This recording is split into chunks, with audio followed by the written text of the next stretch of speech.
Bueno, entonces le decía, vamos a empezar a hablar sobre la detección e identificación de anticuerpos irregulares. Lo primero que vamos a hacer es tratar de establecer, en rigor de verdad, cuál es la importancia que esto tiene en el campo de la medicina transfusional. Lo primero que pensamos es que estos anticuerpos, cuando se nos presentan en el laboratorio que asiste a medicina transfusional, trae algunos inconvenientes a la hora de seleccionar hematíes que sean para nosotros con cierto grado de seguridad compatibles con el paciente y que de alguna manera eh, sostengan la sobrevida hemática que el propio paciente tiene, a excepción de que el paciente esté atravesando un proceso, por ejemplo, de autoinmunidad, en lo cual, bueno, uno pretendería que la unidad transfundida, los rojos, tengan mejor sobrevida que los propios, aunque sea un poco nomás, con eso estamos satisfaciendo de alguna manera la idea, ¿no? Entonces, em, estos anticuerpos, llamados irregulares porque se presentan con una frecuencia, eh, entre comillas, digamos, disruptiva de lo que uno esperaría, por eso se llaman irregulares, no porque sean incompletos, que es otro concepto que a veces se confunde, lo incompleto con lo irregular. Es irregular porque no se los espera, digamos, y vienen. Entonces, los regulares son los que están y que uno ya sabe que están. Y ahí estamos pensando en los de Labo, por ejemplo, que uno presupone que un sujeto A tiene anti-B en su forma IgM, y esos son regulares. Los irregulares son los que uno no espera que estén presentes. Pero, digamos, también los hay. IgM, siendo que son irregulares. Por eso tomo este dato como para aquellas personas que aún no estén del todo familiarizados con estos conceptos, lo tengan claro, digamos, ¿no? La irregularidad no responde a la forma de la inmunoglobulina ni a su función, sino a la frecuencia en que se espera que los anticuerpos estén ahí. Entonces, cuando estos anticuerpos están en un paciente que voy a transfundir, de alguna manera aparecen ciertas limitaciones para poder transfundirlo, ¿no? Esto aparece con cierta frecuencia en algunas patologías que ya vamos a ver y vamos a ver la frecuencia que esto tiene. Y también, por supuesto, aparecen en las citopenias aloinmunes fetoneonatales o perineonatales, digamos, en el sentido de no solamente las transfusiones de hematíes que pasan de la circulación materna a la circulación fetal, sino también de las plaquetas que hacen lo mismo, es decir, las plaquetas fetales pasan a la circulación materna generando anticuerpos, ¿no? Igual que los eritrocitos. También sucede esto con procesos de glóbulos blancos, digamos, a los cuales en este capítulo no lo vamos a abordar, ¿no? Entonces, en primer lugar, otro rasgo serológico que produce, de alguna manera, procesos más complejos en el laboratorio inmunomatológico es cuando las pruebas resultan positivas por un rasgo serológico de autoinmunidad, o sea, aún sin estar descrito exactamente que el paciente tiene una anemia hemolítica autoinmune, puede haber rasgos de autoinmunidad y esto producir cierta cuestión confundente a la hora de seleccionar hematíes compatibles y hacerlo la cosa más complicada. Entonces, vamos a tomar decisiones en la medida en que podamos interpretar cada uno de los resultados a la luz del contexto clínico en el que el paciente se encuentra.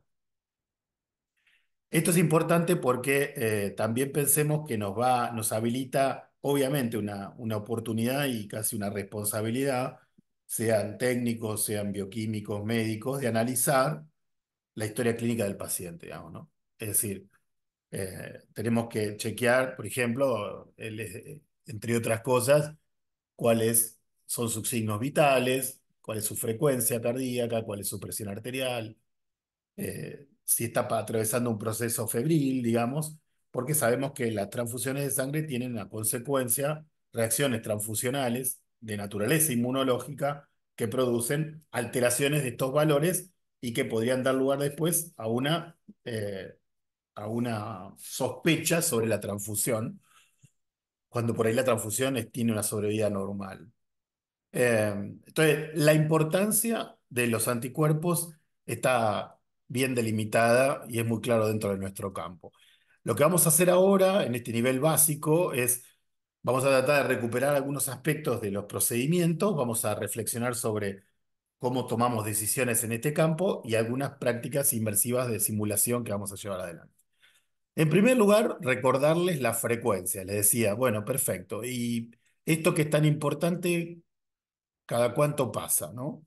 Entonces, si tomamos estudios multicéntricos y hacemos una especie de amalgama, porque acá tenemos que pensar que el desarrollo diagnóstico de la presencia de anticuerpos irregulares es diferente dependiendo del lugar donde se llevan adelante por la tipo de tecnología que tienen y los umbrales de sensibilidad que atraviesan esos centros, ¿no? Entonces, considerando también que las causas fueran únicas como un identificador, cosa que también es bastante complicado porque los pacientes podrían tener múltiples indicadores al mismo tiempo, si lo tomamos aisladamente, pensamos que cada 100 individuos, cada 100 pacientes, los que tienen una consulta en el ámbito hematológico, entre 3,8 a 41% tendrían positividad para anticuerpos irregulares. Y esto es importante porque tenemos entonces, fíjense, una distancia enorme entre sí. O sea, puede usted trabajar en un centro y tener 3 cada 100 o tener 40 cada 100 dependiendo del tipo de pacientes que están. Pero sin duda ocupa la parte más alta de la tabla. Es decir, los pacientes con compromiso hematológico son los que mayoritariamente presentan anticuerpos irregulares. Esto no solo obedece al número de transfusiones recibidas, o del número de oportunidades de sensibilización. Ahora lo vamos a pensar un poco más. Le siguen los renales, hemorragias digestivas, digo en su máximo valor, porque va de 1 a 9,9 cada 100, traumatológico, ginecología, enfermedades infecciosas, hemorragias no específicas, gestantes, que fíjense qué lugar ocupa, pacientes transfundidos sin ninguno de los anteriores y en trabajo de publicación que, bueno, mezclaron todas las situaciones, dijeron que tengan antecedentes transfusionales, ¿no? Donadores, y ahí está la razón por la cual nuestro escrutinio de anticuerpos irregulares, respetando los conceptos de la Asociación Americana de Banco de Sangre, utiliza pool en lugar de células separadas en la pantalla o el escrutinio de anticuerpos irregulares, urgencias espontáneas y enfermedades autoinmunes acompañadas de anticuerpos irregulares de tipo halogénico. Bueno, ahí tenemos entonces la importancia desde el punto de vista de la frecuencia con la que se presentan. Entonces, cada uno de ustedes trabaja en un ámbito hospitalario, en un ámbito sanitario, tendrá acceso o no a este tipo de pacientes, tendrá más o menos frecuencia de aparición de anticuerpos irregulares. Cuando nosotros pensamos en el idiotipo de las inmunoglobulinas, o sea, qué anticuerpos estarían involucrados, también es controversio, porque obviamente que hay países que tienen una prevención importante, digamos, en la inmunización, haciendo que las transfusiones sean menores, digamos, en términos de la incidencia en el desarrollo de sensibilización de los pacientes. Entonces, cuando nosotros buscamos trabajos que más o menos homogeneicen regiones del mundo similares a las Argentina, en cuanto al desarrollo de infraestructura, pensamos que el antideo ocupa el primer lugar, pero esto no necesariamente sea así en un determinado lugar, en un determinado poblado de Austria. Esto es así globalmente para territorios semejantes al nuestro en niveles de complejidad. Entonces, tenemos un anti-D, tenemos un anti-C mayúscula, pero el siguiente de importancia es el anti-E en cuanto a frecuencia, el anti-E mayúscula por la presencia de su antígeno, ¿no? El anti-E pequeño, después el Lewis A. Bueno, ahí tenemos el anti-Kel con 16,7 cada 100, o sea que le sigue al anti-E el anti-Kel. Después le sigue el Diego A, pero ven, acá en poblaciones que son indoamericanas, digamos, de acá, también pueblos originarios nuestros, pero si vamos a otros lugares, el Diego A ni aporta, digamos, está, ni siquiera es tenido en cuenta, ¿no? Eso nos trae alguna dificultad en la selección de donadores de los paneles identificadores de anticuerpos, que muchas veces está ausente y que hay que conseguir una célula aparte comercial, que no todas las compañías la tienen, ¿no? Bien, vamos a pensar ahora, digamos, relacionando ambas cosas, es decir, la situación clínica y la aparición de los anticuerpos. Entonces tenemos pacientes con trasplantes, con tumores malignos, hematológicos, cardiovasculares y cirugía, en un total de 240 pacientes, una distribución que pone al anti-E en primer lugar, luego al KEL y luego al D, luego al M, al DAFI-A, al C mayúscula, al C pequeño. Lewis hay así como lo ven ahí en el listado, ¿no? Importante entonces considerar que estos dos elementos también tienen un ranking para poderlo ver de conjunto. Es decir, la problemática de la existencia de anticuerpos irregulares se da y se puede relacionar entre las entidades clínicas a las que los pacientes están siendo atendidos. Es importante pensar entonces que no todas las reacciones que nosotros vemos tienen el mismo grado de gravedad en cuanto a la reacción transfusional inmunológica, ¿no? Algunas no son hemolíticas, algunas lo son de manera inmediata, otras lo son tardía, pero uno cada 10.000 y también uno cada 50.000, dependiendo de, insisto, los lugares donde estén, están atravesados por componentes sanguíneos, son los que producen, digamos, eh, la reacción transfusional, pero también hay pacientes directamente que reciben transfusiones, y en este caso uno cada 500. Nosotros pensamos que, ¿qué sería, digamos, una transfusión compatible o segura, ¿no? Me parece que es importante tomar en consideración tanto los test de Ashby como los test de utilización de marcadores como la biotina o marcadores como el cromo 51 o el indio 111, porque sirven para establecer por lo menos un límite de lo que pensamos que es a recipiente cerrado una transfusión exitosa, ¿no? 0,85% del conjunto que transfundimos de glóbulos rojos se eliminarían, digamos, cada día. Este sería un buen índice, digamos, de éxito transfusional, que dentro de las primeras 2 horas se encontrara el 75% del volumen transfundido. También es otra mirada sobre la eficacia de una transfusión compatible, ¿no? Se espera también que los hematíes sean vitales, el 30% de ellos al día 35 una transfusión. Todos sabemos nosotros que cuando transfundimos hematíes, no todos los hematíes que pertenecen al pool que están dentro de una bolsa de un donador tienen la misma vida media promedio. ¿Por qué? No todos nacieron el mismo día. Bueno, perfecto. Entonces, ¿qué se espera que suceda? Es muy importante para nosotros para poder establecer a partir de ahí, bueno, sí, acá hay una causal inmunológica, en todo caso, porque es lo que estamos mirando ahora, que ha provocado la delesión o una falla en la función de las plaquetas o de los eritrocitos posttransfusionales, ¿no? En este sentido, lo que favorece el secuestro de estas células o la destrucción intravascular está relacionado con el tipo y la cantidad de los antígenos que están expresados y que por supuesto el receptor tenga anticuerpos para ello. Estos anticuerpos están en mayor o menor concentración, pero quiero señalar que es más importante, en todo caso, eh, digamos, en la biosíntesis de ese anticuerpo, cuál haya sido la magnitud en la avidez, eh, que justamente la cantidad que la podríamos medir semi-cuantitativamente en el título.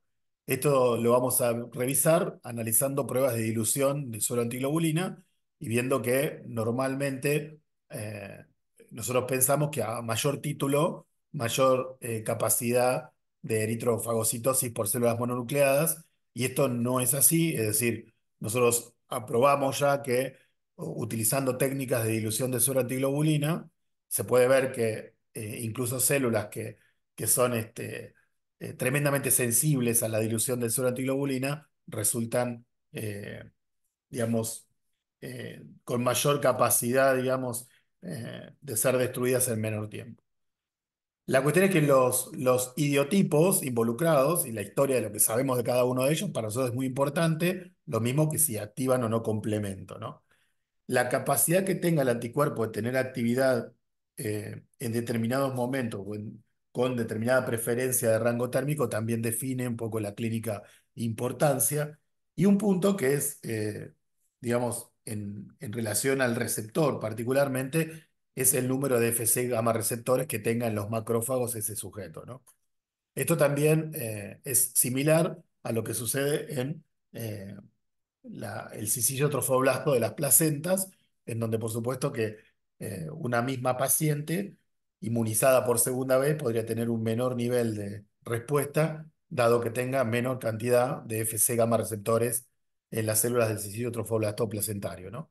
Con lo cual, esto habla a la clara de la variabilidad, no está asociada al monto de anticuerpo, sino a la capacidad que tenga en ese caso de atravesar la placenta. Muy bien, si nosotros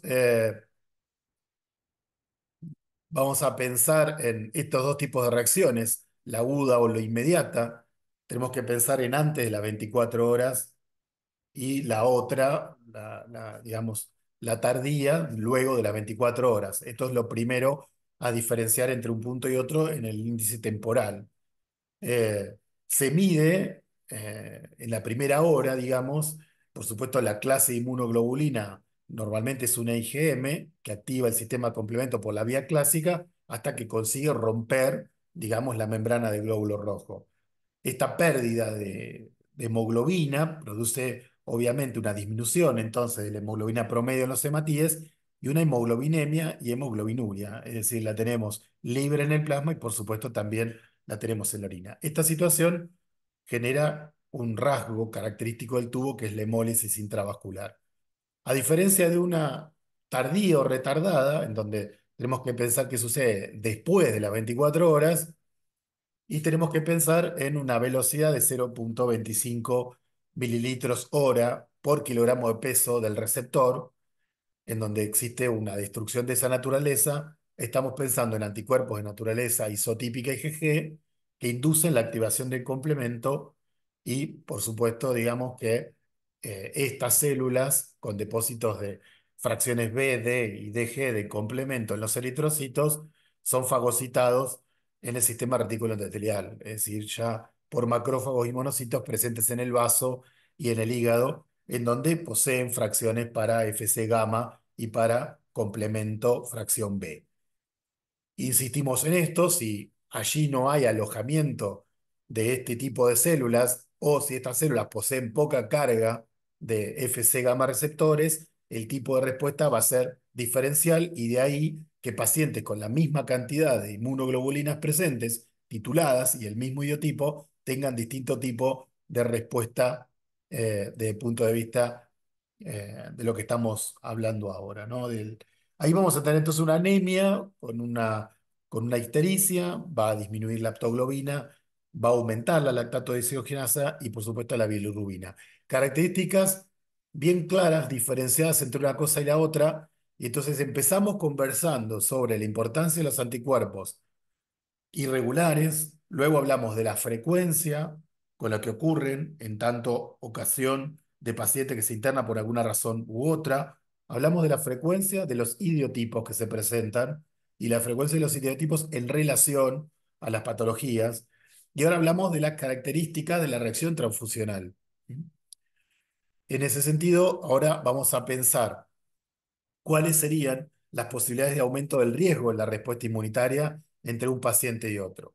Y ahora, digamos, nosotros sabemos que existen, en el caso de HLA, en el 15, en el DRB15, que los pacientes portadores de este fenotipo en particular, hiperrespondedores, resultan, mientras que los que son DRB13 tienen un gen protector de la aloinmunización. Esto significa de alguna manera que en algunos casos pacientes sometidos al mismo nivel de estímulo tienen un menor nivel de respuesta a la fabricación de anticuerpos, ¿no? También hay una asociación con los poliformismos de gen clúster de diferenciación 81, en donde vemos que las proteínas estas que cumplen un rol importante en la regulación del desarrollo de la actividad celular, está justamente asociada al tipo de respuesta, y el TRIM21, que justamente atenúa el tipo de respuesta inmunitaria y dependiente del interferón uno, digamos, es también quien al disminuir la expresión produce entonces un aumento de la respuesta inmunitaria dependiente de interferón, con lo cual, digamos, modula el tipo de respuesta. En este sentido, hay trabajos de investigación en el campo inmunomatológico con distintos marcadores, sobre todo el KEL. También sabemos que hay asociaciones entre las infecciones bacterianas y el aumento de la aloinmunización, debido justamente a la relación que existe entre los aloantígenos de los glóbulos rojos y algunos de los péptidos que las bacterias poseen, digamos, con lo cual puede ocurrir la sensibilización inicial, dando lugar a una segunda instancia de encuentro con el antígeno con mayor nivel de peligrosidad en relación al tipo, a las células, ¿no es cierto? Algunas infecciones causadas por bacterias gram negativas van a disminuir la tasa de inmunización. Estos lipopolisacáridos de alguna manera generan una disminución en la respuesta, bloqueando a las células que son TDC4. Esto es así. Las causas del todo no se analizan básicamente los resultados, haciendo pruebas sobre sujetos que se transfunden y se controlan y no tienen una patología de base, y causadas por gram positivos no se demostró ningún tipo de asociación. Quiero prestarle atención, sobre todo a esto, para algunos de ustedes que tengan intenciones de desarrollar algunos de estos puntos, eh, también a este tipo de trabajos, ¿no?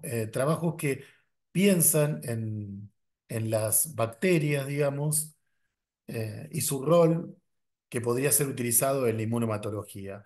En particular, esta bacteria en particular, digamos que atenta en el intestino delgado, digamos, eh, básicamente degrada los antígenos del labo, convirtiendo A y B en O. Y ya hay pruebas, más de 94 pacientes, en otro ensayo más de 190 pacientes, en donde ha reconvertido, entre comillas lo voy a poner, antígenos del sistema ABO en O Bombay, es decir, en O H minúscula, es decir, en sujetos que ni siquiera son portadores de H. Con lo cual, sería ahí sí bien llamado esto célula roja donante universal, ¿no? Y resolvería algunos problemas. Este artículo que está acá, yo se los voy a dejar ahora en en el chat nuestro para que lo tengan, para que lo lean, pero me parece que podría ser la punta de lanza para algunos de los que quieran investigar este asunto, y me parece que tiene que ver con algo bastante novedoso y de muchísima utilidad para el campo de de la hemoterapia. Muy bien. La inflamación a veces es una puerta, digamos, importante para que la respuesta inmune aumente, ¿no? Y en este sentido, también por eso es tan importante reconocer si el paciente está atravesando por una inflamación sistémica, ¿no? Estoy nombrando algunos aspectos que hacen al aumento de las posibilidades de aloinmunización o de respuesta. ¿Qué otros aspectos son tenidos en cuenta a la hora de elaborar, digamos, un trabajo semiológico en relación a la transfusión? La raza, y ahí como ven hay un ejemplo, para un ejemplo basta un botón, estamos pensando ahí en el DAFI, y vemos cómo el alelo A y el B en forma concomitante van cambiando su frecuencia dependiendo si son caucásicos, si son africanos o chinos, y con una relación bastante significativa. O sea, por ejemplo, DAFI A y B positivo, como ven, puede ser del 49% en caucásicos o 1% en africanos, una relación muy importante. O el DAFI-A positivo, B negativo en chinos, 98,8 versus el 9 en africanos. Por tanto, el reconocimiento del origen étnico del paciente es muy importante. La presencia de embarazos y abortos previos también se asocian a la presencia de los anticuerpos, y esto habla de que, digamos, tenemos que estar en la semiología, en el análisis primario que hacemos sobre la paciente, muy atentos, ¿no? Sobre todo cuando esa paciente deja de serlo y es donador, porque esto quiero poner un énfasis allí. Nosotros en la Argentina, en la mayoría de los centros que conozco, no se discrimina, digamos, el tipo de ensayo inmunohematológico que se le hace a un donante cuando ha sido madre, gestante. O sea, nosotros tomamos a todos los donantes por igual. Si vienen mujeres, se les pregunta en algún caso, pero después puertas adentro en el laboratorio no cambia el panel. Sigue siendo en algún caso un pool, digamos, con el mismo nivel de sensibilidad. También, por supuesto, en algunos lugares se realizan pruebas extendidas de hasta incluso 17 alelos, ¿no? O por lo menos en el sistema RH, Kelly y Diego, y esto reduce la tasa de la inmunización, o si no se lo hace, lo aumenta hasta en un 80%. La cantidad de unidades transfundidas de rojo aumenta el riesgo. También la velocidad de esa transfusión. Y también la velocidad, el tiempo entre ellas aumenta. O sea, se ha estudiado de punto de vista radiológico la respuesta de hacer pequeños bultos de sangre transfundida sin generar respuesta, grandes cantidades con mucha velocidad, con grandes respuestas. En algún caso, depende, ¿no? Por ejemplo, si estamos hablando del agua, ocurre todo lo contrario, ¿no? Puedo transfundir mucha cantidad, digamos, en alta velocidad y no alcanza a hacer la respuesta. Se consumen los anticuerpos que están ahí. Trabajos en Chile que lo abonan claramente. Entonces, ¿qué sería un paciente, digamos, multitransfundido, que tiene muchas transfusiones? Bien, que recibe más de 4 unidades durante la misma hospitalización o en los últimos 4 meses. O sea, esto es el concepto de multitransfundido. Entonces, lo tomamos en consideración y respondemos en ese sentido. O sea, este es multitransfundido o no, dependiendo de este criterio. 4 unidades de rojo durante la primera hospitalización o en los 4 meses que pasaron. Bien, vamos a hablar un poquito ahora, pasamos a la enfermedad hemolítica del recién nacido. Como ven, estamos haciendo un repaso rápido, pero acá también vamos a distinguirla entre leve, moderada o severa. Ya hablamos al principio que obviamente esto tiene que ver con el pasaje de células de la economía fetal a la circulación materna, que ocurre en determinados momentos de la gestación, que ahora lo vamos a ver, y que inducen el tipo de respuesta en la madre. Pero la consecuencia de estos anticuerpos no reside exclusivamente en la madre, sino también en la placenta por los Fc gamma receptores que tiene, y si esto es posible, también considerar la cantidad de antígenos presentes en el recién nacido o en el feto, la cantidad de antígenos y la forma en la que están expresados también van a producir más o menos impacto clínico, ¿no? Entonces, leve con hemoglobinas de hasta 12 gramos sobre decilitros, o sea, con bilirrubinas que no exceden 16 a 20, o moderado, ahí tienen el 9 como si fuera un límite, con una anemia moderada, una ictericia, y ya una severa con hematocritos, ¿eh? De 15% o inferiores con IDOT fetal y que requieren transfusión intrauterina, no que la pueden requerir tal vez, sino que la requieren, y esto es lo que condiciona a ser severa, ¿no? O también puede ser interrumpir el embarazo dependiendo de la edad. La frecuencia aleatoria es cada 100, 1,2, cada 100. Tenemos que considerar, por esto que le señalaba anteriormente, el tipo de respuesta respondedor o no, relacionado con el HLA que antes le mencionaba, que entre el 20 al 30% de las pacientes no son respondedoras. El anti-D aparece 64%, anti-A, B de tipo IgG 22%, es el que le sigue en frecuencia. El anti-C mayúscula 18%, anti-E 15 a 16%. El Diego A 6,30, ahí le damos bolilla a nosotros fundamentalmente. Anti-Kel entre 0,1 a 5,4, fíjense la disparidad dependiendo del lugar.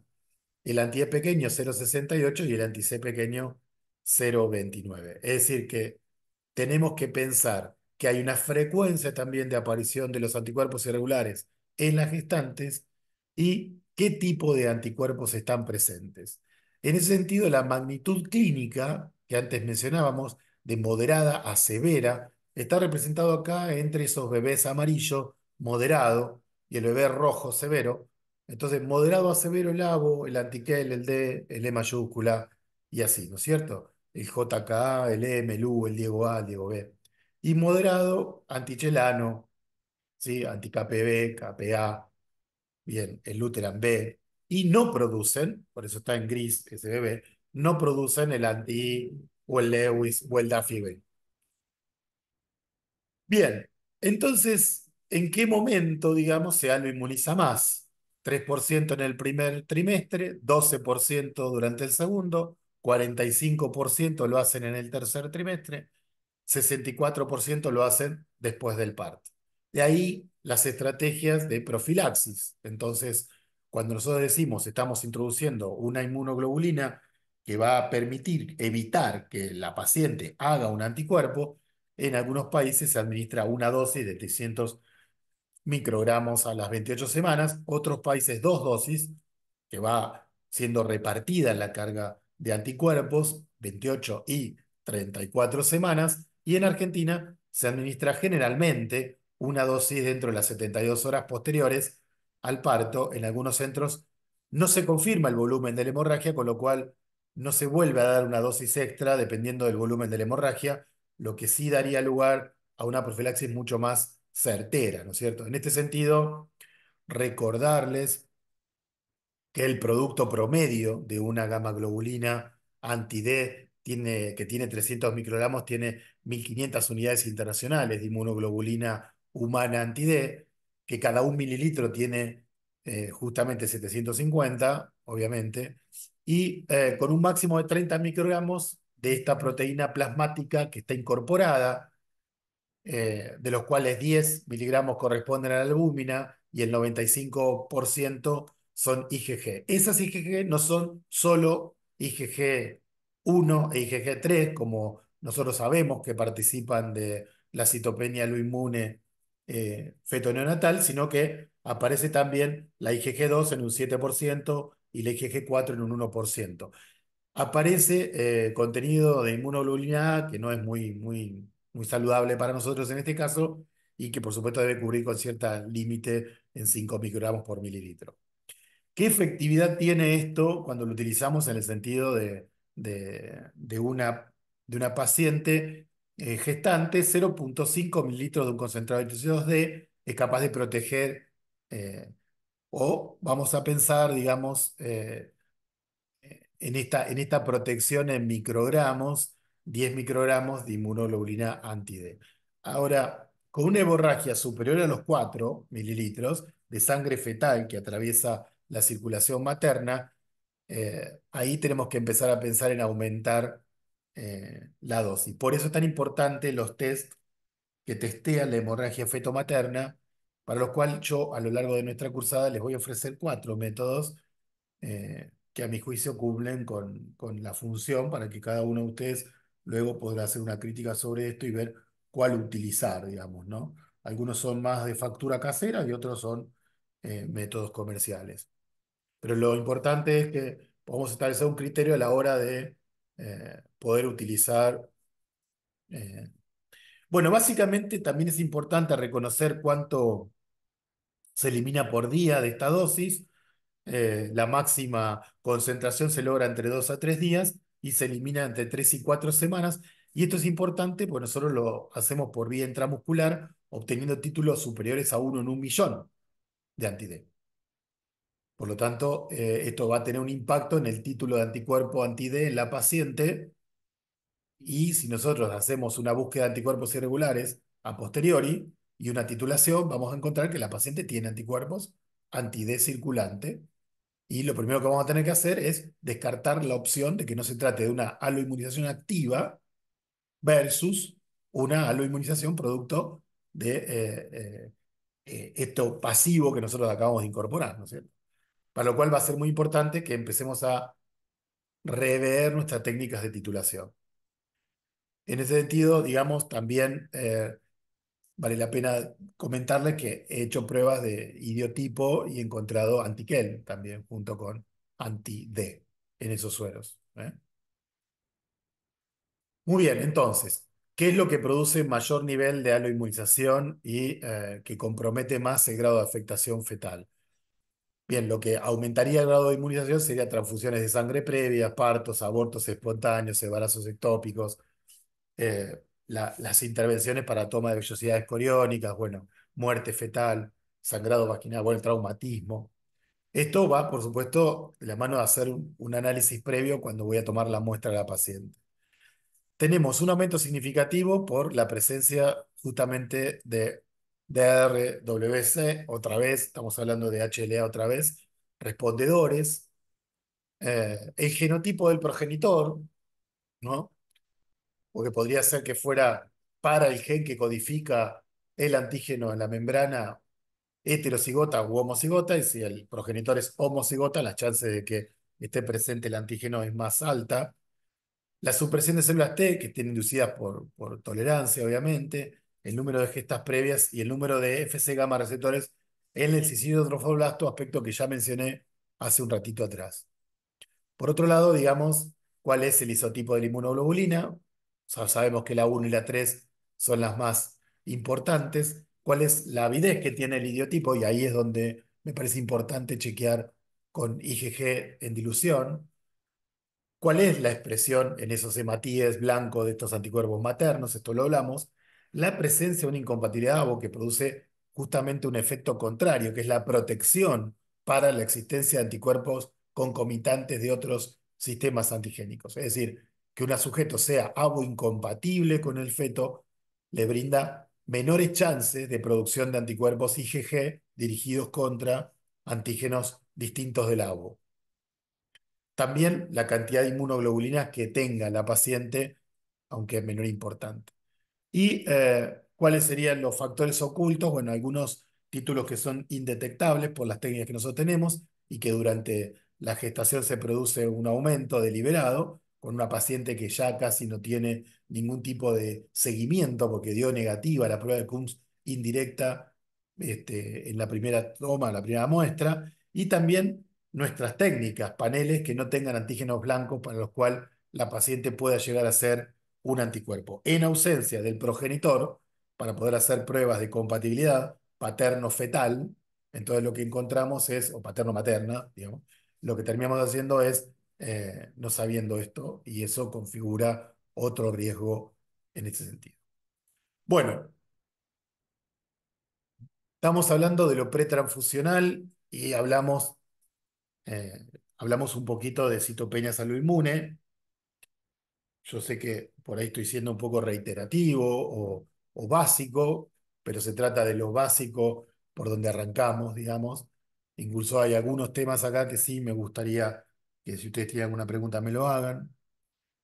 Y vamos a las pruebas de compatibilidad en el campo pretransfusional. Lo pretransfusional, después de haber hablado sobre las situaciones de análisis semiológico, de entrevista al paciente, de la identificación positiva de él, del tipo de muestra a obtener, que ya lo charlamos en otras clases anteriores, de una buena tipificación ABO, que ya lo hicimos, y RH, que ya lo hicimos, pensamos en que el objetivo que tiene es encontrar hematíes que tengan, digamos, el antígeno blanco para el cual el paciente pudiera tener anticuerpos, negativo absolutamente y que el donador, digamos, también debería ser carente de algunos antígenos que podrían ser potencialmente aloinmunizantes del paciente. O sea, las dos cosas.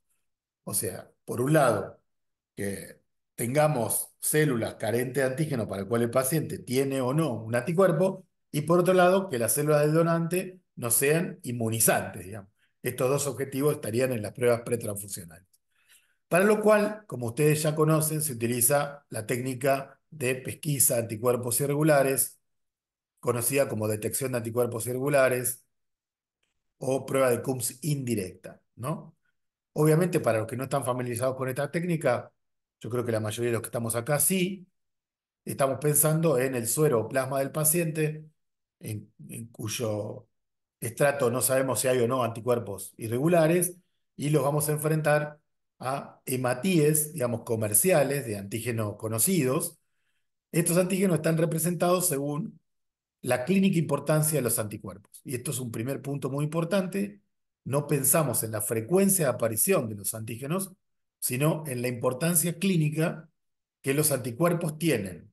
Porque hay gente que piensa, todavía aún, que escucho, que dice que los paneles representan la frecuencia antigénica que hay en la población. Esto es absolutamente falso, porque justamente en un panel convencional, al menos hay 6 células o 7 de 11 que son D negativas. Y esta no es la proporción frecuencial del antígeno D en la población, ¿no? Por supuesto, ni hablar que entre esas 12 células hay algunas que son KEL positivas, varias, y eso tampoco es común, ¿ya? Bueno, entonces no representan la frecuencia, sino la importancia clínica de los anticuerpos que están dirigidos contra esos antígenos en particular. Estas técnicas, nativas o no, nativas me refiero que utilizan simplemente el suero y un suero de Coombs, pero el medio es salino, nativas o no, tienen variaciones en la sensibilidad analítica y también en la especificidad. Pero el valor predictivo negativo para poder establecer con rigor cuando un sujeto no es portador de un anticuerpo es bastante alto. Ahora, el valor predictivo positivo es bastante bajo. Es decir, cuando yo establezco que un sujeto dio positivo, no necesariamente tengo un anticuerpo. Pero cuando yo establezco que no tiene, probablemente no lo tenga, digamos, ¿no? Entonces, tenemos ahí tres donantes, podrían ser dos o podría ser un pool de dos, si fuera un panel dirigido a donadores de sangre, como antes lo explicité, haciendo la salvedad de que si es un donador, pero que es una multípara, bueno, entonces paremos la moto porque ya no cumple aparentemente con la relación de serlo. Entonces, está intentando representar los antígenos para los cuales hay anticuerpos de mayor importancia clínica en una forma en la que sea plausible encontrar el anticuerpo, ¿no? Un panel identificador hace similar, digamos, relación, y después lo vamos a ir analizando paso a paso en nuestros próximos encuentros, pero básicamente aumenta la cantidad de celularidad. De hecho, podría utilizar las mismas células varias veces para encontrar esa respuesta. ¿Qué tenemos en una prueba antiglobulina directa y que sí o sí hay que llevar adelante al momento pretransfusional? Porque, como dijimos antes, la transfusión de sangre puede condicionar una respuesta transfusional inmunológica que podría implicar la sensibilización in vivo de las células rojas. No queremos que esto ocurra, pero tampoco queremos que, si así estaba el paciente, es decir, si tenía anticuerpos ligados a sus glóbulos rojos, lo descubramos después de haberlo transfundido. Entonces, sí o sí, antes de transfundir, se hace una cum directa para valorar que el paciente no tiene hasta ese momento anticuerpos autólogos ligados a sus propios glóbulos rojos.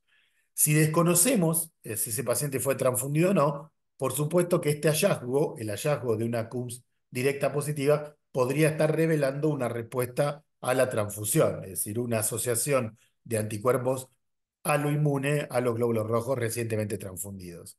Podrían estar en sensible campo mixto o no, dependiendo de el tiempo que haya transcurrido y el volumen que se le haya transfundido. Los sueros antiglobulinas que existen son de naturaleza poliespecífico o son de naturaleza monoespecífico y desde el punto de vista de la industria podrían llamarse monoclonales o policlonales o blend, una mezcla de ambos. En todos los casos es importante conocer cuáles son las fracciones de inmunoglobulina a la que están dirigidos para utilizarlo en el caso que nosotros necesitemos y obtengamos una interpretación de la prueba antiglobulina que nos oriente, ¿no? Por ejemplo, si yo utilizo prueba de CUMS indirecta con anticuerpos poliespecíficos en el título de una gestante, podría estar titulando fracciones del complemento. El aumento de fracciones de complemento. Y la verdad que no me interesa, porque me interesa buscar la presencia de anticuerpos IgG 1 o 3 en aumento, y no el aumento del complemento. Entonces, si estoy titulando a una paciente gestante, necesito apuntar a la IgG1 y a la IgG3, no al resto, porque un aumento del resto no va a aumentar la carga de riesgo sobre el feto. Entonces, esto ya es central. Entonces, cada vez que voy a utilizar una fase antiglobulínica, tengo que pensar bien quién es el paciente con el que estoy trabajando. En la prueba antiglobulina directa, yo les contaba, una vez que, en el caso de un paciente a transfundir, me diere positivo, por supuesto que es importante entonces mostrar con una serie de reactivos monoespecíficos, IgG, IgA, IgM. Y esos IgG, dependiendo del título que tiene, la mezcla de IgG, 1, 2, 3 y 4, si el título es superior a 1 en 100, es recomendable y abrirse a la subclase, a ver si es IgG1 o IgG3. Si es IgG1 o IgG3 con títulos superiores a 1 en 100, el riesgo hemolítico resulta elevado. Al igual que si tenemos complemento, ya sea C3C o C3D. No así C4, ojo, que es muy importante esto, que podría tratarse del envejecimiento de los hematíes en una muestra. Que lo tenés que tener para poder mirar eso, ¿no? Porque podría ser que esté chequeando algo con un poliespecífico que también tiene la posibilidad de dar lugar a la demostración de la fracción C4. La prueba, en este caso, entonces, se trata de un suero antiglobulina que está diluido.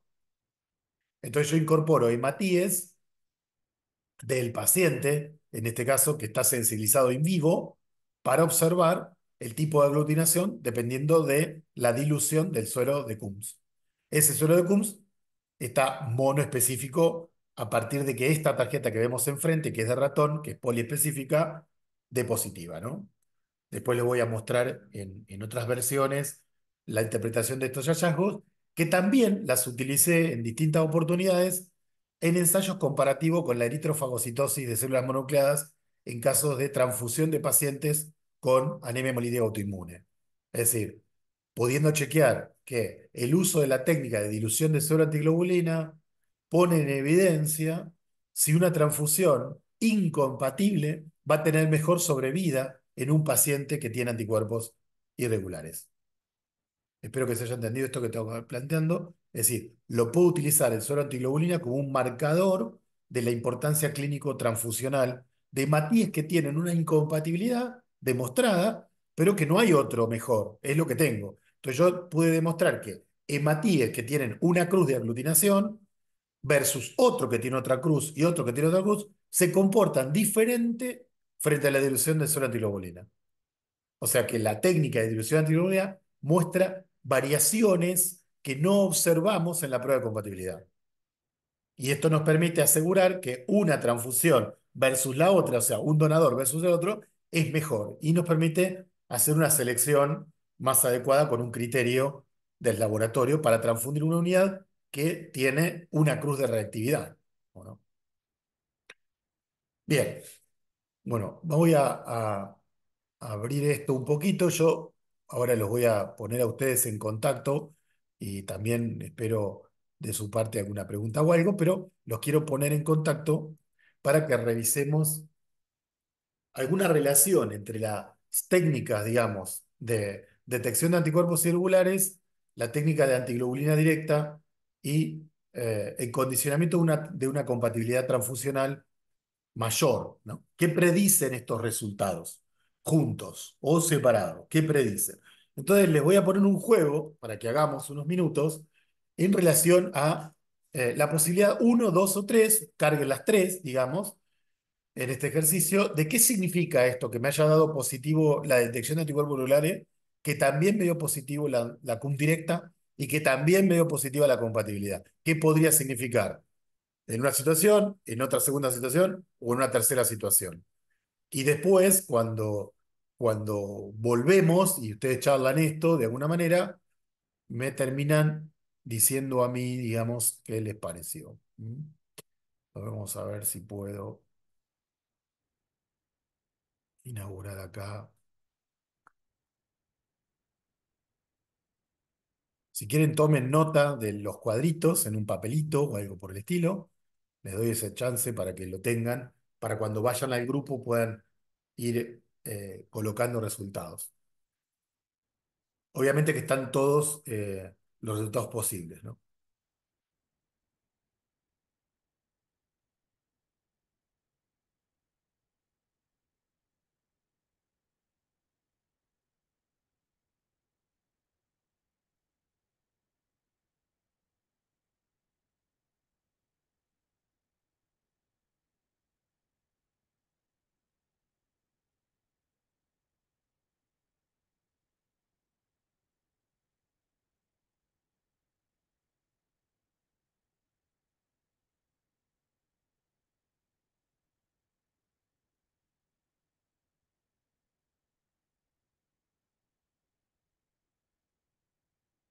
A ver si podemos crear tres salas con participantes de ustedes. Sí, perfectamente. Va a quedar, hay una que quedó con dos personas, el resto tienen tres, así que quedó bien así. O podríamos hacer dos salas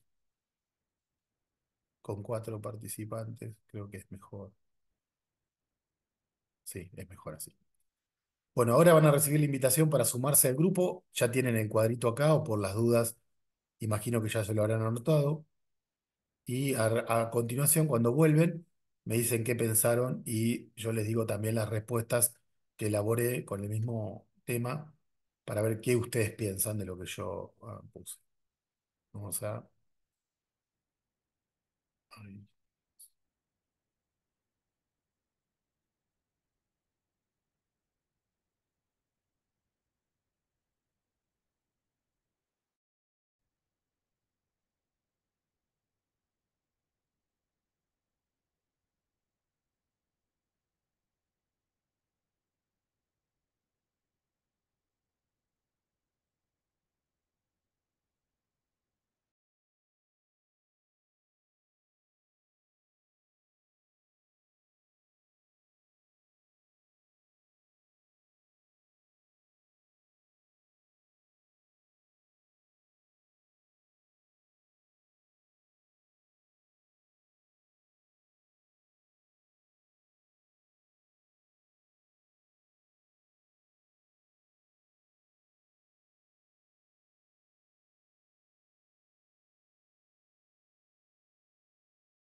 Bueno, ya estamos de regreso. Se fueron de paseo a algún otro lado. Sí, Estuvieron ahí charlando entre ustedes. Creo que se gestionaron ustedes los salones o les tocó aleatoriamente, porque la vía, no, ¿no? Ah, mira, pero justo les tocó gente conocida, porque Janina, vos estabas con Laura, eh, o sea, parece a propósito, digamos, estaban... También tocó con Nahuel también, o sea, Claro, fue al ¿viste? azar, pero Claro, coincidió. mirá vos, qué bárbaro. Bueno, la próxima vez me voy a fijar bien, así pongo gente que se lleve mal, por ejemplo. Busco gente que se ah, lleve mal y lo junto, pongo ahí para que se peleen. sí, yo recién no abrí la cámara porque estoy de guardia y estaba Sí, con una complicación de muchas transfusiones y ahora mi compañera se ha hecho cargo, así que digo, dame unos minutos. bueno, qué bueno, qué bueno. Sí, Norma también. Norma o es un fantasma o es así gris, ¿viste? Una persona muy gris, esta Normita. Bueno, bueno, estuvieron entonces trabajando con este asunto. Cuénteme un poquito, o sea, qué es lo que sintieron, qué es lo que les pasó en primer lugar. Es muy Tuvimos importante que este, pensar. claro, tuviste que pensar un poco, eso está muy bien, digamos, pero para esta hora tal vez no, un viernes, pero este ejercicio de todas formas lo van a tener disponible para poderlo seguir analizando. Lo que quiero son sensaciones, para que no nos vayamos tanto del horario pactado de finalizar nuestro encuentro. Entonces, quiero sensaciones de la importancia de tener en cuenta estas tres variables. A qué nos deriva, digamos, ¿no? ¿Cómo nos permite tomar decisiones o no? ¿Qué pensaron, digamos? A ver, quién quiere romper el hielo, digamos. Hola, ¿a Sí, mí me escuchan? sí, perfectamente, Norma. Sí. Ah, bueno, no me ven, pero me escuchan. Perfectamente, Está gracias. bien. Bueno, lo que yo le comentaba a las chicas es que para mí todo esto me abre rotundamente la cabeza, porque yo hace 10 años que no hago medicina transfusional. Ajá, Entonces es pensar y repensar y leer y releer claro, y fijarme y ver y tratar de acordarme y no, qué sé yo, hacer coincidir algo. claro. Y para mí esto es re importante porque no quiero dejar de lado todo esto. Está bien, Hace está 10 bien. años que estoy en un centro regional y no Claro. hago medicina transfusional. Y Ah, no, no, me parte la cabeza porque me hace pensar de más y después sigo pensando.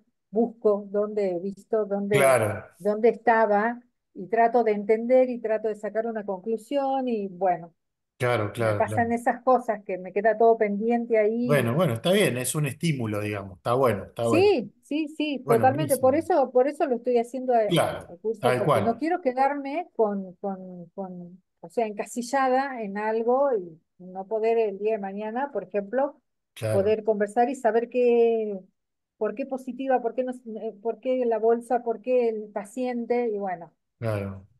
Bueno, Norma, gracias. ¿Alguien más? A ver, en torno a estos 7 casos, digamos, ¿no? ¿Qué sintieron? En realidad la importancia de conocer otros datos, a ver si fue transfundido o no, porque podemos tener los mismos resultados, pero Claro, en cada caso es particular, sabiendo otra información, si ha sido transfundido, hace cuánto, claro, información nos lleva a un diagnóstico o a ver realmente por qué las pruebas nos dan de esta manera. claro, tal cual, tal cual. O sea, te faltó información, Laura, de contexto clínico para poder valorar mejor los resultados. Está bien, esto es una Sí, postura. sí, sí. ¿Quién más quiere decir algo en relación a esto? A ver, ¿qué pasó Sí, ahí? lo mismo es como faltó si es mujer, si era por ejemplo, un niño, un Claro, bebé, ajá, las posibilidades que podemos estar detectando, ya sea a lo mejor de la madre o del propio, y claro. también con una realidad que muchas veces nos pasan estos casos. Y quizás, bueno, me da una prueba incompatible, pero cuando te da todo o cuando no te da nada o hay algo ahí, son casos de la vida real. Está bien, está bien.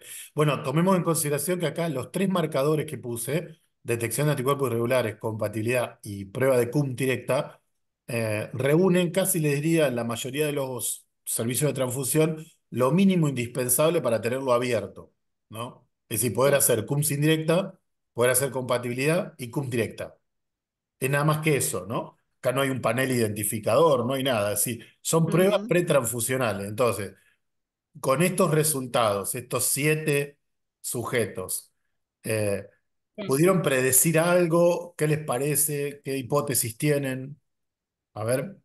Eh, Por ejemplo, el primer caso, yo voy a hablar del primer caso, Sí, que era claro. la detección, la PAT positiva y la compatibilidad, puede ser un caso de una anemia hemolítica autoinmune, Perfecto. una reacción hemolítica post-transfusional Sí. o una enfermedad hemolítica del recién nacido. Ah, mira. Bueno. Pero en el recién nacido, la compatibilidad, ¿cómo No, sería? no se hace por eso. O sea, Claro. la compatibilidad, si estoy haciendo, o sea, si le estoy Te entendí, yo te compatibilizando uno, entendí, yo te entendí. Sí, sí. Lo que quiero acá es contextualizar, porque sí, bueno. Vale la pena señalar que acá estamos hablando de un individuo que está en la previa de una transfusión, ¿no? ujú, Y se hace la compatibilidad transfusional es porque no es un recién nacido, ¿no? claro, sí, Lo aclaro para que quede claro, exactamente. Si en todo caso quisiéramos hacerlo, lo cual estaría bien, deberíamos hacerlo con el suero de la madre, claro, ¿no? Entonces, bueno, está bien, sí. perfecto. Bueno, algo más ahí, Nahuel, Fede, que los han copado las otras chicas, no los han dejado No, hablar. nosotros agregamos además, como también decía, una panaglutinina puede ser, por Ah, ejemplo, por un autoanticuerpo dirigida contra un antígeno de alta prevalencia, o por ejemplo, algo por fármacos, que siempre hay que ah, preguntar. está bien, podría ser por fármacos. Vieron que ahí dice 1, 2, 3, o sea que al menos en un ejercicio mental, antes de reunirme con ustedes, encontré 3 opciones para cada uno de esos 7 casos.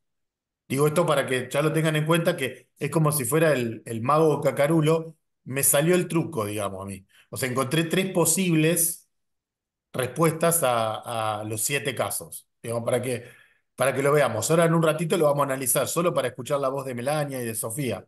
A ver, ¿qué sentiste, Sofía, Melania? ¿Qué sintieron?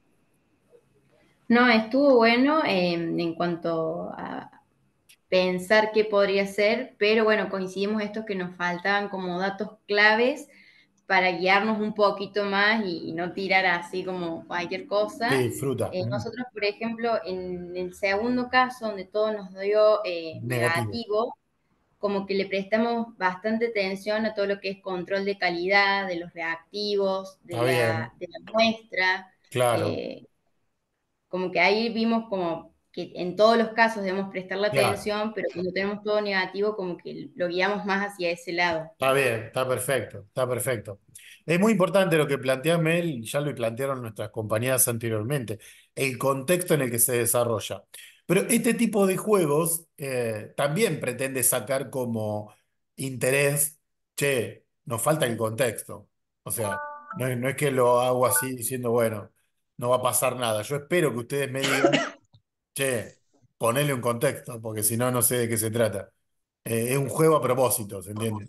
Bueno, Sofi, Claro, sí, nosotros también al principio cuando empezamos a ver cada caso, lo primero fue la base de eso, no sabíamos si era mujer, si había tenido transfusiones, claro, la edad, después terminamos finalizando ya, bueno, había faltaban los controles de reactivo, todas esas claro, cosas.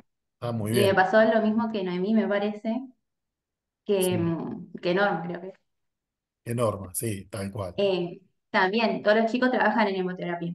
Entonces, están así, y yo, por lo menos en mi experiencia, no trabajo en hemoterapia, entonces como que recién estoy procesando, voy procesando despacito todo, cada vez sí, voy sí, sumando sí, más, y va está muy bien, está muy bien. enriquecedor, digamos, todo lo. Bueno, buenísimo. Nau, ¿qué onda? Bien. Bien, Sí, en el yo tercer bien, dice. caso que... ¿Cómo? Yo bien, dice Nau. Ah, no, bueno, y después en el tercer caso, bueno, en los anteriores más o menos de todo lo que estuvimos diciendo se estuvo nombrando anteriormente. En el Claro, tercer caso, digamos, si estamos sospechando, por ejemplo, que tenemos un paciente que, digamos, había sido previamente transfundido o no. Por ejemplo, en este caso tenemos un rastreo de anticuerpos que es positivo y tenemos un paciente que nunca antes fue transfundido, tenemos que ver algunos otros antecedentes, por ejemplo, la cantidad de gestas en la mujer embarazada. claro, Y claro, si el sí, paciente ya fue transfundido previamente, ahí sí podemos estar sospechando, por ejemplo, un ala anticuerpo. claro, Con el PUM directo podemos prácticamente descartar que en este caso, o al menos dejar de parte que pueda llegar a ser alguna cuestión autoinmunitaria. Y la prueba de compatibilidad que nos da negativa, sí, eh, da un cierto grado de seguridad de que la transfusión va a ir a buen fin. Si bien siempre tenemos que tener en cuenta el efecto de dosis para algunos claro, anticuerpos, que ahí habría que ver qué es lo que nos da bien en el rastreo de anticuerpos, qué es lo que nos dice. perfecto, perfecto. O sea, por más que el rastreo te haya dado así, digamos, podría haber un anticuerpo ahí. Bueno, buenísimo. Pudieron hablar de los primeros tres. Yo le voy a prestar ahora, para hacer honor al tiempo, digamos, la interpretación que esto tiene en el contexto de una hipótesis, ¿no? Independientemente de tratarse de una paciente o un paciente que haya tenido antecedentes o no, esto después lo cargamos como dato importantísimo, digamos, a la hora de hacer las pruebas.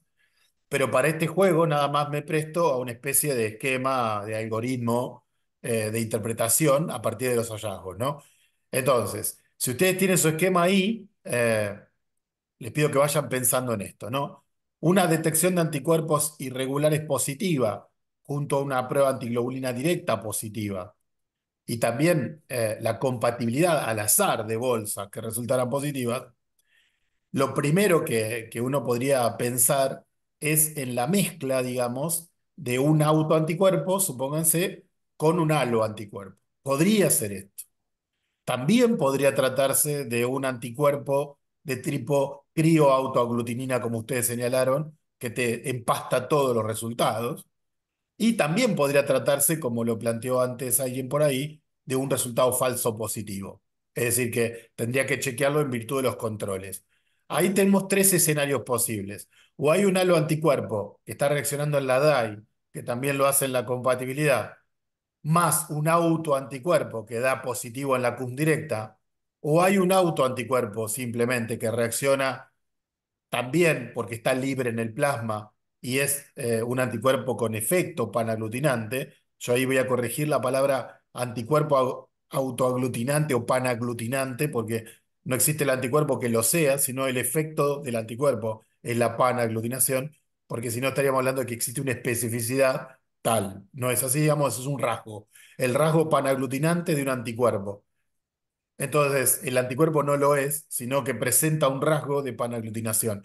Parece una boludez lo que estoy diciendo, pero a la hora de escribir ustedes un ensayo o algo por el estilo, vamos a hablar del rasgo que tiene el anticuerpo que no conocemos y no de que él es una panaglutinina, porque ese concepto no está tipificado. Luego, si pensamos en todo negativo, que ustedes lo pensaron muy bien, podríamos pensar en que no hay anticuerpos. Podríamos pensar también en un falso negativo, como ustedes lo plantearon también, porque no agregaron suero de Coombs, por ejemplo. Podría ser. O podría ser que hay un halo o un autoanticuerpo, pero que no son detectables en la forma en la que están presentados. Lo cual, Sí. digamos, abre una gran duda ahí, ¿no? O sea, tipo, bueno, me dio negativa la CUMS indirecta, me dio negativa la compatibilidad, tiene la PCD negativa, yo lo transfundo. Genial. Si después aparece algo, tengo que pensar en estas opciones. O había los anticuerpos en una concentración indetectable, o, por ejemplo, había un anticuerpo dirigido contra un antígeno infrecuente que presenta, digamos, no está en el panel detector, en las células de la bolsa tampoco están en el momento en que yo lo hago. Lo que no quiere decir que no tenga un anticuerpo del paciente. Esto me pasó.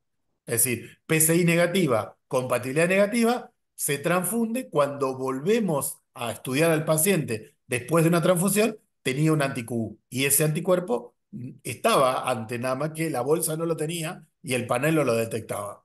O sea que también puede ser esto. Tercer punto, digamos, ¿no? Perdón, una Positivo. consulta. Sí, Una cosa, en ese caso, ¿cómo lo detectaron? Digamos, en la segunda ¿aumentó vez, después? claro, en la segunda vez, el panel que cambió las células que usamos tenía Ah, actividad. Y era una actividad inespecífica, Fede. O sea, nos daba positivo, pero no sabíamos qué era. En el panel identificador, luego tuvimos que ampliar también a más número de células para poder identificarlo, el anticuerpo. bien, O sea, a veces, por ejemplo, si hubiésemos ampliado la cantidad de donadores al azar en la prueba de compatibilidad, hubiese dado reactivo. Pero claro. no, hicimos lo que nos pidieron. Te piden dos, compatibilizás dos. Haces un panel, te da Sí, sí. negativo. Adentro de la bolsa. Ahora, te podés comer. Marcelo, Sí, sí, yo tuve un Después. caso también con esa característica, todo negativo, claro. se transfundieron unidades de glóbulo rojo, después anticuerpo positivo, PCB positiva, o sea que hizo una reacción Ah, post-transfusional, mira. porque hicimos elusión y identificamos un anticuerpo. Claro, claro. Claro, eso es O sea, no porque puede solamente ser. Sí, está muy bien lo que planteas, Laura. Obviamente que hay un efecto, digamos, de reducción del monto de anticuerpo en un tiempo determinado y ofrece pruebas y resultados negativos. Y cuando lo volvés a transfundir, el paciente repica el volumen de anticuerpo. Esto pasa mucho con los KID. ¿M? Entonces, también pasa con algunos S. O sea, anticuerpos que se van, digamos, tiene una evanescencia bastante rápida y luego vuelven a picar cuando recibe una segunda transfusión tiempo después, ¿no? El paciente. Así que ahí lo que pasa es que se cargan las tintas claramente sobre el último operador que le dio negativo y dice, no, te dio negativo porque truchaste los resultados o porque no hiciste las cosas bien, digamos, ¿no? Y bueno, así es la inmunomatología. Después tenemos una DAI positiva con cum directa negativa y compatibilidad negativa. Puede ser un halo anticuerpo que justamente no encuentra en los hematíes del donante antígeno, con lo cual resulta incompatible. O también puede plantearse, como dijo Nau, o sea, hay un halo antígeno, digamos, en un punto, pero que presenta poca cantidad de determinantes antigénicos, con lo cual da un falso resultado negativo por lo que llamamos efecto de dosis y esto obviamente no lo presenta el panel que tiene las células muy bien expresadas, digamos. Entonces, tres opciones: un halo anticuerpo, simplemente, y que el donador es antígeno negativo. Puede tratarse de hematíes del donador que resultaron compatibles, o también podría tratarse de efecto dosis. En el cuarto, digamos, teníamos compatibilidad positiva, creo, y una cum directa positiva, ¿no? Esto era así. Entonces podríamos pensar en un autoanticuerpo o también podríamos pensar en una reacción transfusional inmunológica sin anticuerpo libre. O sea que la CUM directa dé positiva porque fue incompatible, digamos, ¿no? Pero también en este caso podríamos pensar, dado que tienen la compatibilidad positiva, eh, que el anticuerpo obviamente blanco no es el mismo y que hay un anticuerpo que tiene un antígeno que, dirigido contra un antígeno, no está presente en el panel. Por ejemplo, podría tratarse de un Diego, supónganse, y el panel no lo tiene, entonces te da positiva la compatibilidad, y a su vez tiene un anticuerpo ligado a su propio rojo, que puede ser un auto o puede ser un halo de una reciente transfusión. En el caso número, dije 4 5 en el caso número 5 simplemente creo debo haber puesto compatibilidad positiva, el resto no. Si la compatibilidad es positiva, puedo pensar entonces un halo anticuerpo que encontró su antígeno blanco allí, o puede ser también un anticuerpo que no esté presente en el panel, como recién decía. Y acá hay un tema que a mí me pasó una vez, que es muy importante, y es que la cum directa de la bolsa sea positiva. Eso pusimos Sí, nosotros en ese caso, la claro, PCR muy positiva bien, en la muy bolsa. bien, muy bien. Perfecto, excelente, excelente. Nosotros Porque agregamos también, me acaba de Sí. pasar. Ah, te acaba de pasar, bueno, genial. Sí, Fede. lo que agregamos también nosotros que haya una incompatibilidad, o sea, un error Ah, muy de la bien, prueba, la mezcla. muy bien, muy bien. O esté mal tipificado, claro, alguno de ellos, Esto. y salta ahí, está muy bien, perfecto, genial. Buenísimo. El quinto, entonces positivo en los dos primeros, o sea, una DAI y también la cum directa. Entonces, un halo más un auto, obviamente, solo que haya un auto, pero que esté libre también en el suero. Entonces, si está libre, también la DAI te da positiva, pero sigue siendo un auto. O que el donante no tenga el antígeno para el cual el anticuerpo fue detectado, o que lo tenga en baja dosis. Y finalmente la última tenía la cum directa positiva y el resto negativo. Eso sería un autoanticuerpo. También puede ser una reacción transfusional como la que hablábamos recién. Pero bueno, ¿por qué la compatibilidad da negativa? Porque están todos pegados los anticuerpos al glóbulo rojo transfundido. También puede ser un anticuerpo droga inducida. O sea, da positivo la CUMS Ujú. directa, pero no da positivo la compatibilidad, ni da positivo la detección de anticuerpos irregulares. Porque solamente da positivo, digamos, contra sus propios hematíes, donde el paciente tiene el tratamiento hecho. Entonces es una droga inducida. Esta sería la más común de ese planteo que acabo de decirles. Bueno, muy bien. Les voy a mostrar, a ver si se puede compartir de nuevo la pantalla, porque les quiero mostrar. Acá estamos. Miren si tenemos acá. A ver si lo puedo ver.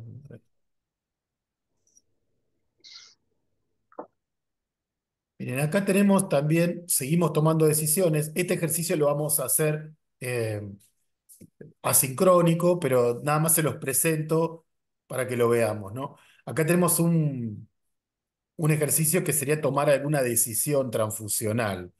Tenemos un panel detector de anticuerpos de 3 viales con estos resultados que vemos allí, digamos, a temperatura ambiente a 37 el suero antiglobulina y control de CUMS al final. Tenemos un autocontrol negativo con una PAD, con una prueba antiglobulina directa también negativa.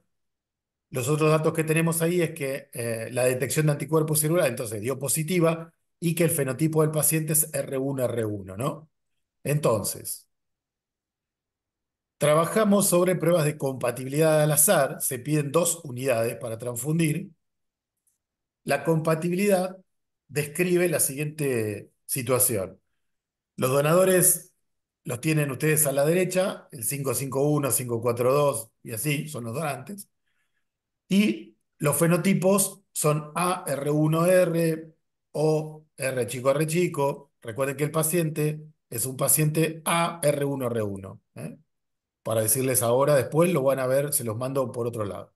Entonces, usted lo que tiene que hacer es describir el riesgo que tendría el paciente al ser compatibilizado para transfundir. Resulta positivo el primero, negativo el segundo, negativo el tercero, positivo el cuarto, negativo el quinto. Yo quiero que ustedes me digan cuál unidad utilizarían con menor riesgo para transfundir, ¿no? Entonces, ustedes dirán, pero ¿cómo voy a saber eso? Bueno, yo les cuento que frente a esta situación, en muchos lugares de nuestro país no hay panel identificador. y hay gente que va a echar mano a una transfusión con un detector apenas, si es que lo tiene, o pruebas de compatibilidad. En este caso tienen fenotipo extendido, panel detector y compatibilidad, aparte de la conducta del paciente, ¿no? Son ciertos datos. Y tienen que tomar una decisión. ¿Cuál unidad juzgan como menos riesgosa para transfundir al paciente? Yo Rolón. creo que Sí. podría ser la 542 porque primero que la compatibilidad es negativa y después que no aporta a un antígeno ausente, o sea que no tiene tanto riesgo de sensibilización. O sea, ¿qué antígenos aporta, Fede? El C chica, le chica y bueno, el D no tiene D. Bárbaro, genial. ¿Y el paciente qué fenotipo tiene? Tiene D, C grande y E chica. Bien. Entonces, ¿qué antígeno le estás poniendo que él no tiene? En este caso, ninguno porque tiene el C No, chica y sí, el sí, chica. repetilo, vos lo dijiste muy bien. Ah, claro, digamos, con el 542 le estaba aportando el C chica y el E chica. El Bien, antígeno si le C. aportás el C chico a alguien que no lo tiene, hola, Ah, claro, claro, está bien, no lo tiene. 80% más todos los negativos, 80% de los positivos más todos los Claro, negativos van a tener C chico después. O sea claro, que lo cagaste, digamos. sí. Sí, tal cual. A pesar de que es un negativo en la compatibilidad, está Claro, bien. no, tiene ese gran. Está bien, no. Claro. Tiene No, pero ese está grande, muy está bien bien. lo que pensaste. Lo que pasa es que esto en un papel te sale más fácil, Fede. Pero el camino Claro, de tu mirada es perfecto. Solo que ahora estamos jugando en el aire y hay que hacer como una. Hay que ser, viste, pero estamos jugando en el aire. Ahora, con un papel en la mano, pensándolo, lo resolvés. Pero es perfecto el camino. O sea, vas a seleccionar una célula que sea compatible, lo más posible, pero que a su vez no contenga, porque lo dijimos al principio de nuestro encuentro, que a su vez no contenga antígenos para los cuales puedo a lo inmunizar y después voy a tener un quilombete, porque no le voy a poder encontrar sangre compatible, salvo la de él, ¿no? La que sean iguales a él. Así que bueno, es para charlarlo, para mirarlo bien, con detalle, eh, y bueno, ver que le transfundimos, porque también es cierto que esto que vos planteas, Fede, que no lo hiciste en este sentido, y a mí me queda muy claro, pero hay gente que, vos sabés que hay gente que selecciona el O negativo para todo. O claro, sea, cuando tiene un quilombo, dice, bueno, lo negativo. Sobre todo cuando no van a panelizar ni nada, van a decir, mira, me dio compatible, dice, y eso negativo. Chan, adentro. A la siguiente transfusión no le encuentran sangre compatible, porque se hizo un antiséptico, claro. ¿viste? Bueno, gente, yo los voy a dejar acá. Yo sé que están con ganas de charlar entre ustedes. No, no creo. Los voy a dejar acá, digamos, y nos vemos pronto y nos vemos y nos leemos. Les voy a mandar esto para que lo vayan haciendo y yo después les voy a mandar mis apreciaciones sobre el caso para que ustedes lo confronten con lo que pensaron. Eh, Estoy muy contento de la participación que tuvieron hoy y bueno, nos estamos viendo pronto, digamos, ¿eh? Así que muchas gracias Marce, por estar ahí. perdón, Sí, te hago una consulta. Ahí en el sí, control de CUMS, en el panel 3 dice NA. ¿Qué significa? que no fue testeado. ¿Por qué no fue No, testeado, Yani? ¿Por qué no fue testeado, amor? ¿Por qué?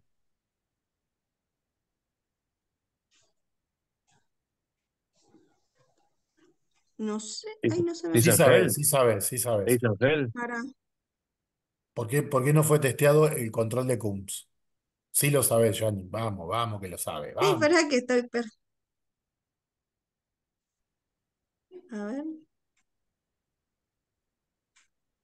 Otra vez, Sí. lo mismo que Fede, estoy seguro que Janina lo sabe. Cuando yo se lo diga, me va a decir, ay, qué boludo. Porque dio positivo el panel en SAD. Si el panel dio Ah, positivo, ah, ay, pero qué claro, si no boludo. veía el... Ah, qué boludo. ¿Viste? O sea, ¿por qué? Claro, porque dio positivo. Entonces, si Claro, da dio positivo, positivo. no se puede agregar células sensibilizadas. Claro. Está muy bien. Bueno, genial. Bueno, nos vemos entonces. Beso. Que anden Chao. bien. Chau, Chao, hasta chau. Chau. luego. Chau a Chao, todos. Chao, nos chao. vemos.